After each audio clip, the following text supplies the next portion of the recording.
stop what you are doing. I mean that. If you are cooking, stop. If you are driving, pull over. If you are lying in bed, half asleep, wake up. Because I need you to hear this story, not because it is dramatic, not because it is shocking, but because, at some point in your life, someone has done to you exactly what was done to the woman in this story. Maybe not with money, maybe it was your time, your effort, your trust, your loyalty, something you gave, fully, consistently, without complaint, while someone else took it, smiled, and gave you just enough to keep you quiet. And the worst part is that they knew exactly what they were doing, they knew exactly how much they were taking, and they did it anyway, because they believed, with complete confidence, that you would never do anything about it. Today's story is about what happens when that belief turns out to be the most expensive mistake a person can make. I have been running this channel for several months now. I have read thousands of your comments, thousands of your stories, and I can tell you, with complete certainty, that the story I am about to tell you today is the one I have been waiting to tell since the very beginning. Welcome back to Quietly Destroyed. Get comfortable. You are going to want to be comfortable for this one. Her name on Reddit is 3 years patiently. I'll call her Diana. Diana was a freelance interior designer. She had been working independently for 6 years, building a reputation for delivering extraordinary results on time, on budget, and always to a standard that made her clients come back. She was not the cheapest option. She was never the cheapest option. But she was, and her client list confirmed this, worth every penny. 3 years before this story ends, Diana was approached by a property developer, a man named Richard Hale. Richard owned a small but growing property development company in the north of England. He was developing a series of high-end residential properties, and he needed an interior designer who could make them look extraordinary. He had seen Diana's portfolio, and he wanted her. They met, discussed the project, and agreed on a rate. Diana's rate for a project of this scale was clear, written, and professionally presented in a formal proposal. Richard said yes, and they signed a contract. Diana got to work, and the first property was a revelation. Diana delivered something so far beyond what Richard had imagined that he stood in the finished show apartment and told her, in front of 3 members of his team, that she had just made this company 10 times more valuable. Diana smiled, said thank you, and sent her invoice. Richard paid it, but not the full amount, 90%. He said there had been a processing error, and the remaining 10% would follow within 7 days. Diana noted it and followed up after 7 days. Richard apologized, said it was a cash flow issue, and would be resolved the following week. Diana waited, and the remaining payment came 3 weeks later, without explanation, without apology, just a bank transfer, slightly less than the outstanding amount. Diana noted that too, because here is what Diana understood, that Richard did not. A pattern on the first invoice is never an accident. It is a test. Richard was testing whether Diana would push back, whether she would make a fuss, whether she was the kind of person who would chase every penny, or the kind of person who would eventually let small amounts go to preserve the working relationship. Diana decided to let him think she was the second kind and to become, very quietly, the first. The second property began, and Diana delivered again, brilliantly, completely on time. The invoice went in, and the same pattern appeared. 90% on time, the remainder slow, fragmented, always with an excuse. By the end of the second project, Diana calculated that she was owed approximately £4,000 more than she had received. She said nothing, just updated her spreadsheet, which she had been keeping since Invoice 1, every payment, every shortfall, every date, every excuse, color-coded, precise. Project 3 began, a much larger development, Richard's biggest yet, 12 high-end apartments, a show home that needed to be the most impressive thing Diana had ever delivered, because this project was Richard's breakthrough moment. The one that would take him from small developer to someone the industry took seriously. He needed Diana more than he had ever needed her, and he knew it. He told her over a very nice lunch at a very expensive restaurant that this project was going to change everything for him, that he was already in conversations with 3 major investors, that the show home launch, planned for a specific Saturday in September, was going to be attended by everyone that mattered in the regional property industry, press, investors, buyers, everyone. That day was the most important day of Richard Hale's professional life. Diana listened to every word, nodded, smiled, and said, "Leave it with me, Richard. I'll make it extraordinary." She meant it. She was going to make it extraordinary, but she was also, while smiling, across that restaurant table, running the numbers in her head and realizing that by the time this project was complete, if the pattern continued, Richard would owe her somewhere between £25,000 and £30,000. She went home that evening, opened her spreadsheet, updated the projection, and began planning something she had been thinking about for 18 months. Diana spent the following 4 months delivering the most extraordinary work of her career. Every apartment, every detail, every carefully selected piece of furniture, lighting, texture, and color was perfect. The show home, in particular, was genuinely breathtaking. Even the contractors working on the build, who had seen hundreds of these projects, stopped and looked when they walked through it. Richard visited 3 times during the build. Each time, he was visibly moved. Each time, he told Diana she had outdone herself. Each time, Diana said thank you and meant it, because she was proud of the work. She was always proud of the work. The work was never the problem. But alongside the work, Diana was building something else. She consulted a specialist payment disputes solicitor who confirmed that under the Late Payment of Commercial Debts Interest Act 1998, a UK law that most small business owners have never heard of, any business that fails to pay a commercial invoice within 30 days is legally liable to pay statutory interest at 8% above the Bank of England base rate on every outstanding amount, every day, compounding, going back as far as the first late payment.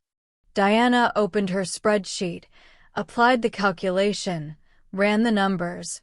The outstanding principal, approximately £27,000, with statutory interest applied from the date of each original invoice, compounded daily over 3 years. The total figure was significantly higher.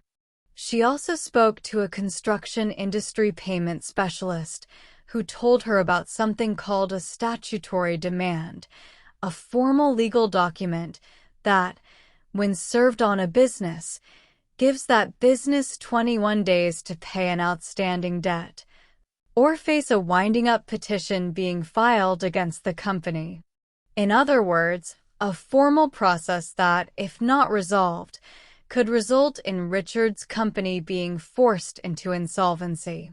Diana sat with all of this information for a long time, and then she made a decision. She was not going to use any of it until the show home was finished, until Richard had everything he needed from her, until the most important day of his professional life was exactly 48 hours away. Diana finished the show home on a Wednesday.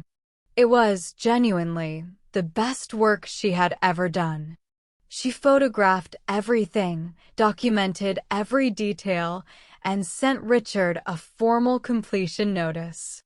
Richard responded within 20 minutes, calling it, and I quote, "absolutely magnificent, beyond anything I imagined. Diana, you are a genius." Diana replied, "Thank you, Richard. I'm glad you are happy. Please find attached the final invoice." The invoice for the third and final project payment was sent on Thursday morning. Payment terms, as specified in the contract, were 14 days. Diana did not wait 14 days. She waited 48 hours until Friday afternoon, one day before the show home launch. At 3 p.m. on Friday, she called Richard. He answered immediately, in the kind of mood that people are in the day before the most important day of their lives, energized, excited, already celebrating. Diana said, "Richard, I hope you are well. I'm calling about the outstanding payments on all 3 projects." There was a pause, and Richard said, "Diana, the final invoice only came in yesterday. Payment terms are 14 days. Diana said, "I know. I'm not calling about the final invoice. I'm calling about the outstanding balance across all 3 projects, which, as of today, with statutory interest applied under the Late Payment of Commercial Debts Act, 1998, totals £31,422. She had prepared a formal breakdown and would send it over in the next few minutes. She would like this resolved by close of business today. Richard said, "Diana, this isn't the right time."